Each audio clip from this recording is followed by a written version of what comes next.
Assalamualaikum warahmatullahi wabarakatuh. Kenalkan, kami dari kelompok 7 akan mempresentasikan hasil diskusi kami tentang luka bakar. Perkenalkan, nama saya Harimas Rifai Al-Huda, NIM 1802051112. Saya Revista Subagio, NIM 180205129.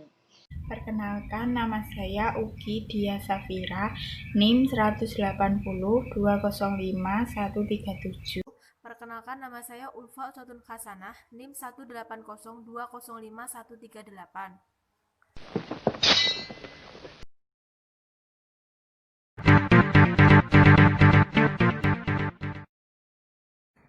Pengertian luka bakar adalah kerusakan pada suatu jaringan yang disebabkan oleh kontak langsung dengan sinar matahari, sumber panas seperti api, air panas, sengatan listrik, bahan kimia berbahaya, dan radiasi.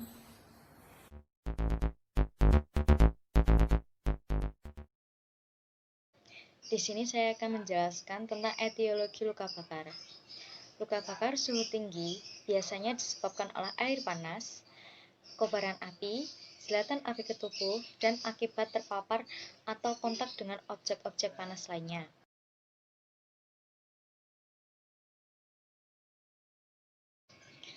Kemudian luka bakar bahan kimia biasanya disebabkan oleh asam kuat atau alkali yang biasa digunakan dalam bidang industri militer ataupun bahan pembersih yang sering digunakan untuk keperluan rumah tangga.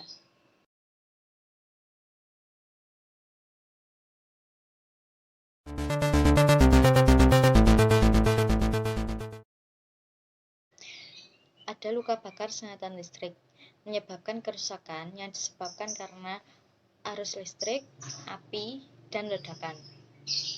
Aliran listrik menjalar di sepanjang bagian tubuh yang memiliki resistensi yang rendah.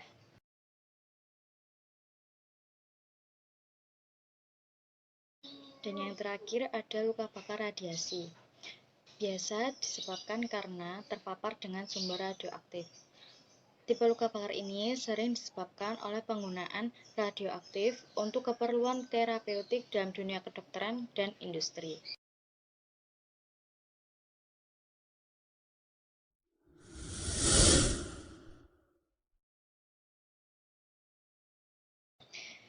Selanjutnya klasifikasi luka bakar. Luka bakar derajat 1 ditandai dengan kemerahan dan lapisan kulit yang terkena hanya lapisan epidermis.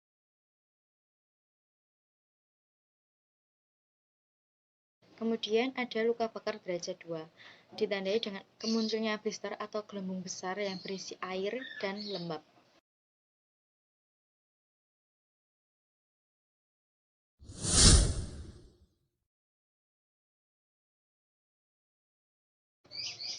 Kemudian ada luka bakar derajat 3, hampir seluruh lapisan kulit dan mungkin bisa mencapai lapisan subkutis atau organ yang lebih dalam.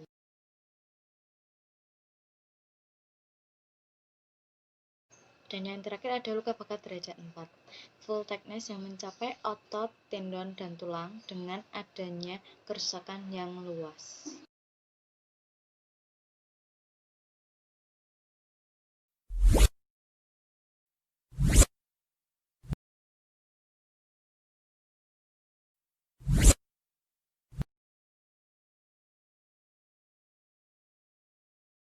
Yang pertama adalah definisi pertolongan pertama pada luka bakar, yaitu definisinya pertolongan pertama adalah perawatan untuk meminimalkan konsekuensi terjadinya cedera dan sakit sampai bantuan diperoleh dari tenaga medis datang.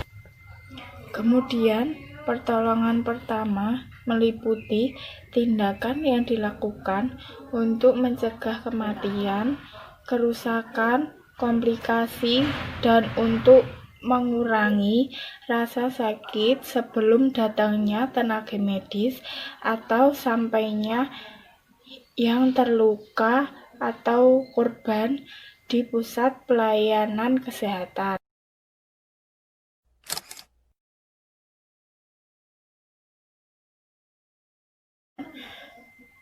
Kemudian ada tujuan dari pertolongan pertama, yaitu 1. Pertolongan pertama dilakukan untuk menyelamatkan nyawa korban. Yang kedua, pertolongan pertama bertujuan mencegah dan meminimalisir terjadinya kecacatan pada pasien. Yang ketiga, pertolongan dapat memberikan rasa nyaman pada korban atau pasien. Yang keempat, pertolongan pertama diharapkan dapat membantu proses penyembuhan luka. Contoh penanganan pertolongan pertama pada luka bakar, yaitu 1. Hentikan proses luka bakar. Aliran air dingin pada bagian yang terkena. Bila proses luka bakar dikarenakan bahan kimia, maka alirkan air dingin terus-menerus selama 20 menit. Yang kedua, lepaskan pakaian ataupun perhiasan korban. Gunting pakaian apabila pakaian penderita lengket pada luka yang terbakar. 3. Lakukan penilaian dini. Yang keempat, berikan oksigen bila ada. Yang kelima, tentukan derajat dan tingkat keparahan luka bakar bagi si penderita atau si korban. Yang keenam, tutup luka bakar menggunakan penutup kasa steril. Jangan pecahan gelembung serta jangan gunakan salep antiseptik maupun es pada luka bakar. Jika luka bakar mengenai mata, maka pastikan kedua mata tertutup. Pengobatan luka bakar. Ada beberapa langkah pengobatan atau penanganan luka bakar. Yang pertama dengan menggunakan obat-obatan. Luka bakar ringan dan sedang dapat ditangani dengan salep luka bakar yang mengandung bahan alami, seperti lidah buaya, salep antibiotik, dan penghilang rasa sakit seperti parasetamol. Yang kedua ada operasi. Penanganan luka bakar derajat 3 bisa berupa tindakan bedah dan pencangkokan kulit.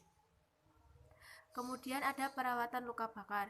Di sini ada 3 fase. Yang pertama fase resusitatif, yang kedua ada fase akut, dan yang ketiga ada fase rehabilitasi. Fase resusitatif. Fase resusitatif cedera luka bakar terdiri atas waktu antara cedera awal sampai 36 hingga 48 jam setelah cedera. Fase ini berakhir ketika resusitatif cairan selesai. Selama fase ini, masalah saluran napas dan pernapasan yang mengancam nyawa adalah perhatian utama.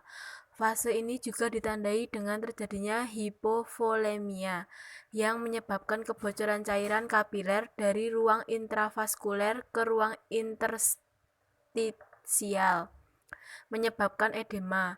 Walaupun cairan tetap berada dalam tubuh, cairan tersebut tidak mungkin berperan dalam menjaga sirkulasi yang memadai karena tidak berada di ruang vaskuler lagi. Fase akut. Fase pemulihan akut setelah luka bakar mayor dimulai ketika hemodinamik klien sudah stabil, integritas kapiler sudah kembali, dan diuresis sudah mulai muncul. Waktu tersebut dimulai kira-kira pada 48 hingga 72 jam setelah waktu cedera. Untuk klien baik dengan luka bakar moderat atau minor, fase akut pada dasarnya dimulai pada waktu cedera. Fase akut berlanjut hingga penutupan luka tercapai. Fase rehabilitasi. Fase rehabilitasi dalam pemulihan mewakili fase terakhir dalam pemulihan luka bakar dan mencakup waktu sejak penutupan luka sampai pemulangan dan setelahnya. Dalam rangka mencapai hasil terbaik, pemberi perawatan harus mengerti konsekuensi cedera luka bakar dan penanganan rehabilitasi harus dimulai sejak hari saat cedera terjadi. Pada akhirnya, program rehabilitasi luka bakar dirancang untuk pemulihan fungsional dan emosional maksimal. Cara-cara untuk meningkatkan penyembuhan luka, mencegah dan meminimalkan deformitas dan parut hipertrofik, meningkatkan fungsi dan kekuatan fisik, meningkatkan dukungan emosional, serta memberikan pengajaran adalah bagian dari fase rehabilitasi yang berlangsung. Demikian presentasi dari kelompok kami. Apabila ada kesalahan, kami mohon maaf yang sebesar-besarnya. Aku punya satu pertanyaan. Apa sih yang akan kalian lakukan sebagai langkah pertolongan pertama apabila mengalami luka bakar? Misalnya akibat setrikaan atau tersentuh panci panas. Apakah kalian akan mengoleskan odol, kecap, kopi, putih telur, mentega, minyak, atau teh di area luka bakar tersebut? No, don't do it. Jangan oleskan odol, kecap, kopi, putih telur, mentega, atau minyak saat mengalami luka bakar. Kenapa? Itu tidak aman. Kondisi kulitmu bisa semakin meradang nantinya. Selain itu, infeksi sekunder juga bisa terjadi. Tindakan yang saya sebutkan sebelumnya adalah suatu langkah yang tidak tepat dalam menangani luka bakar. Apakah teman-teman online sekalian mau untuk tahu langkah apa sih sebenarnya yang tepat untuk mengatasi luka bakar? Simak terus video ini sampai akhir ya.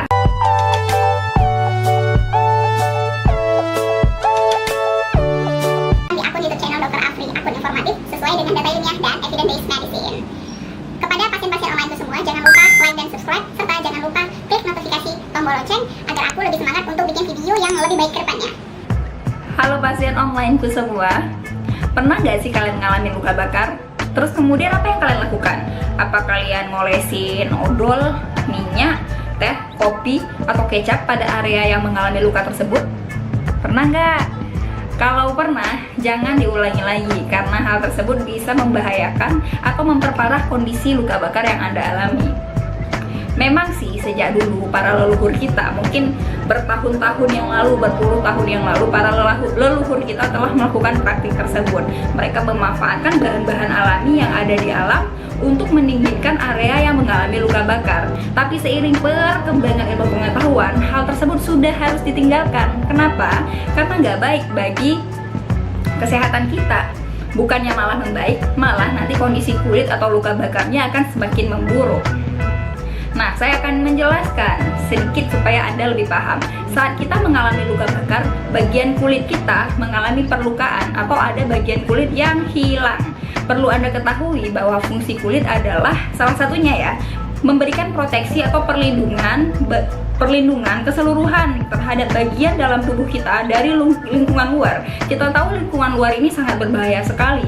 Ada polusi, ada zat-zat kimia, ada debu, ada kuman, dan juga ada panas, dingin, dan yang semacamnya.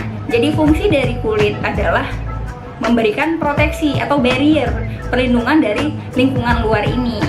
Nah, yang memberikan proteksi tersebut adalah lapisan epidermis. Kalian bisa lihat anatomi kulit di sini. Nah, ini dia adalah lapisan epidermis. Lapisan epidermis adalah lapisan terluar dari permukaan kulit yang mana akan memberikan perlindungan. Salah satunya adalah yang saya sebutkan tadi sebagai proteksi atau barrier, perlindungan dari lingkungan luar. Nah, saat Anda mengalami luka, maka lapisan epidermis ini akan rusak. Itu akan memudahkan hal-hal yang ada di luar tubuh Anda untuk masuk ke dalam kulit. Salah satunya adalah kuman. Saat Anda luka, seharusnya kuman tidak boleh masuk karena itu akan memperparah kondisi. Makanya, mengoleskan sesuatu seperti odol, minyak, kemudian putih telur, dan segala macam bukan malah membuat kondisi kulit Anda membaik, malah akan memburuk dan Anda akan memasukkan kuman beramai-ramai ke dalam kulit Anda yang sedang mengalami perlukaan. Selain itu, mengoleskan odol pada area kulit yang mengalami luka juga sangat tidak baik. Kenapa? Kita tahu odol terdiri dari komposisi-komposisi yang mungkin mengandung bahan iritan atau alergen yang mana dapat memperparah peradangan yang sedang terjadi. Oleh sebab itu, harus hindari ya. Lain kali jangan pernah oleskan odol lagi pada area yang mengalami luka. Pasien onlineku semua, sebelum kita bahas lebih lanjut poin tentang penanganan pertama pada kasus luka bakar, penting untuk kalian tahu tentang definisi dari luka bakar itu sendiri. Luka bakar adalah luka atau kerusakan pada jaringan kulit atau otot akibat bersentuhan langsung dengan sumber panas. Apa sih sumber panas itu? Sumber panas dapat berupa cahaya matahari, dapat berupa api, dapat berupa listrik, zat kimia, radiasi, atau suhu yang ekstrim. Suhu yang ekstrim itu misalnya saat kalian mendaki gunung Himalaya ke puncak Everest, terkena suhu yang sangat dingin akibat es di mana-mana, itu namanya suhu ekstrim. Jadi bisa terjadi yang namanya frozen bite yang gejalanya hampir mirip dengan burn injury atau luka bakar. Sekarang pengertian udah tahu nih. Yang kedua kalian harus tahu gejala. Luka bakar dapat berupa yang pertama kulit kemerahan, yang kedua kulit melepuh, yang ketiga mengelupas, yang keempat kulit terlihat hangus. Ini pada kasus luka bakar yang berat. Nah, sudah tahu kan gejala luka bakar itu apa-apa aja? Yang lebih penting ini yang sekarang adalah kamu harus tahu derajat luka bakar. Luka bakar tersebut terbagi menjadi 3, yaitu derajat 1, derajat 2, dan derajat 3. Hal ini dikelompokkan berdasarkan tingkat keparahan dan luas dari luka bakar tersebut. Sebelum saya bahas tentang derajat, lebih baik kita belajar dulu tentang anatomi kulit. Nah, ini adalah gambar anatomi kulit. Yang paling atas ini adalah epidermis. Nah, setelah epidermis, kalian bisa melihat itu adalah bagian dermis. Di dermis ini terdapat banyak sekali pembuluh darah. Kemudian setelah itu, bagian yang ketiganya adalah sukutan. Jadi kulit itu berlapis-lapis. Epidermis terdiri dari 5 lapisan. Kemudian dermis, di dermis itu terdapat pembuluh darah, dan kemudian ada sukutan. Langsung kita bahas tentang derajat dari luka bakar. Yang pertama, luka bakar derajat 1. Derajat 1 adalah kita sebut juga superficial burn, yakni luka bakar yang hanya mempengaruhi epidermis atau lapisan kulit luar saja. Secara klinis, tandanya berupa kulit tampak merah, kering, dan terasa sakit. Contohnya, luka bakar yang disebabkan oleh sinar matahari. Luka bakar tingkat 1 ini nggak terlalu mengkhawatirkan ya, dan bisa sembuh dengan sendirinya. Boleh ke dokter ya, dan juga boleh tidak. Tapi berhubung kalian nggak bisa menentukan, mungkin yang awam nggak bisa menentukan mana yang 1, 2, atau 3, lebih baik ke dokter saja, biar dokter yang menentukan. Yang kedua, derajat luka bakar tingkat 2. Nama lainnya superficial partial thickness burn, yakni luka bakar yang terjadi pada epidermis dan sebagian lapisan dermis kulit. Lapisan dermis tadi sudah tahu ya, lapisan kulit yang lebih dalam di bawah epidermis. Secara klinis, kulit akan tampak merah, lecet, melepuh, bengkak, dan terasa sakit.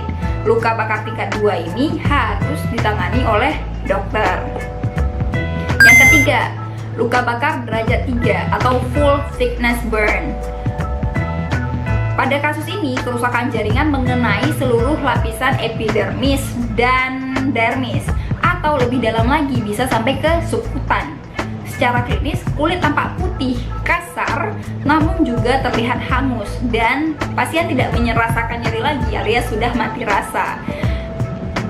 Pada kasus ini harus ditangani oleh dokter dan penanganannya dapat berupa tindakan operatif.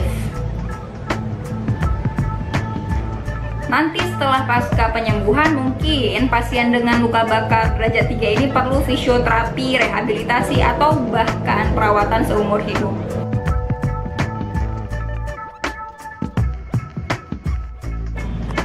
Penanganan pertama untuk kasus luka bakar adalah yang pertama, hentikan sumber panas atau hindari sumber panas, dan pindahkan korban atau diri kalian sendiri ke tempat yang aman.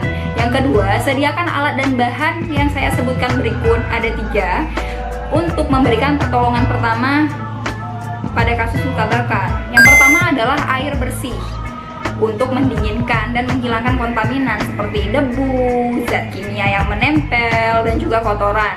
Yang kedua adalah menyediakan selimut atau kain yang lebar. Yang penting itu kainnya bersih, kemudian kering, dan tidak berserat. Yang ketiga adalah gunting. Fungsi gunting adalah untuk menggunting pakaian pada korban atau pada diri kalian sendiri yang mengalami luka bakar.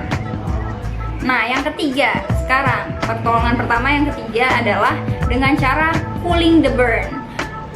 yaitu mengalirkan air biasa di daerah yang mengalami luka. Fungsi utama dari mengalirkan air ini adalah untuk menghilangkan panas dan juga untuk menormalkan kembali suhu tubuh. Alirkan air biasa tersebut selama kurang lebih 10 menit. Kenapa 10 menit? Karena berdasarkan hasil penelitian dikatakan bahwa mengalirkan air biasa ke daerah yang mengalami luka maka akan dapat menghilangkan panas, mengurangi nyeri, memperlambat onset dan juga meminimalisir terjadinya keparahan akibat pembengkakan. Tadi udah 1, 2, 3. Sekarang yang keempat. Nah, langkah yang keempat adalah lepaskan pakaian dan perhiasan yang menempel pada korban atau diri Anda. Perhiasan dapat berupa jam tangan, gelang, kalung, cincin, dan segala macam. Dan cara melepaskan pakaian bisa dengan cara digunting agar lebih gampang. Namun, jika sekiranya terdapat perlengketan dan pakaian sulit untuk digunting, stop, jangan dilanjutkan. Bawa pasien ke dokter biar nanti dokter yang mengatasinya. 5. Jangan mengoleskan apapun pada daerah yang mengalami luka bakar. Jadi jangan oleskan yang aneh-aneh seperti kopi, odol, teh, atau minyak ya. Nah, yang keenam, jangan memecahkan gelembung karena gelembung itu penting untuk menghindarkan Anda dari infeksi sekunder. Yang ketujuh, jika luka bakarnya masih derajat ringan alias derajat 1, maka Anda boleh mengoleskan krim khusus untuk luka bakar. Contohnya salep silver sulfazidin atau krim dan lotion yang mengandung aloe vera. Yang ke-8, tutup luka bakar dengan menggunakan pembalut khusus seperti kasa steril atau dengan menggunakan selimut yang bersih. Jika tidak ada selimut, kain apapun yang penting lebar, bersih, dan tidak berserat.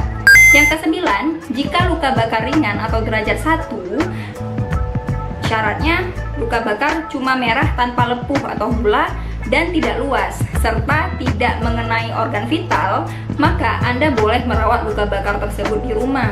Tapi seandainya kalian menemukan luka bakarnya luas, kemudian ada lepuh atau gula dan mengenai daerah organ vital, sebaiknya Anda periksakan diri Anda sendiri ke dokter.